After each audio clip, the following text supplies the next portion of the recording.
ఓం నమ శివాయ నమ. నరదిష్టి అనేది చాలామంది గురువుగారు మా మీద నరదిష్టి పడింది, మరి నరదిష్టి అంటే ఏమిటండి అని అడుగుతుంటారు. మనిషికి నరదిష్టి అంటే చాలా పవర్ఫుల్ అయింది. నరులు కన్ను పడిందిరా అంటే నరదిష్టి కన్నా నల్లరాయన బదులవుతుందంటారు. మరి నరదిష్టి అనేది చాలా వరకు కొన్ని కార్యక్రమాలలో చాలామంది పెళ్ళిళ్ళు చేసేటప్పుడు కానీ చిన్నపిల్లలకు కానీ నల్ల చుక్క పెడుతుంటారు. దేనివల్ల? నరదిష్టి గురించి, ఆ నరదిష్టి పోవటానికి. కాబట్టి మరి ఏ కార్యక్రమం చేసినా ముందుకు పోకోకుండా, మరి జనాలలో మనకి మనశ్శాంతి లేకోకుండా డిస్టర్బెంట్గా అవుతుంటుంది.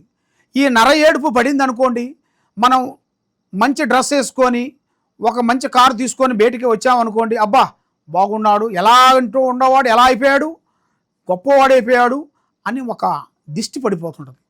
ఆ నరదిష్టి అనేదే చాలా పెద్దది. కాబట్టి ఇలాంటి నరదిష్టి వల్ల ఎంతోమంది ప్రజలు, ఎంతోమంది మనుషులు భంగమైపోయారు. అదేవిధంగా మరి ఈ నరదిష్టికి ఎలా పోతుంది, మరి దానికి ఎలా శాంతం చేస్తే మన మీద ఎలా దోషం అనేది పోతుంది అనేది చాలామందికి సందేహాలు ఉన్నాయి. మరి ఈ నరదిష్టి అంటే మన ఇంట్లో నుంచి బయటికి వెళ్ళేటప్పుడు మన మీద ఆ నరదిష్టి తగలకోకుండా ఉండాలంటే పోయేటప్పుడు ఒక నల్లటి కాటికి కానీ నల్లటి బొట్టు లైట్గా పెట్టుకోవాలి.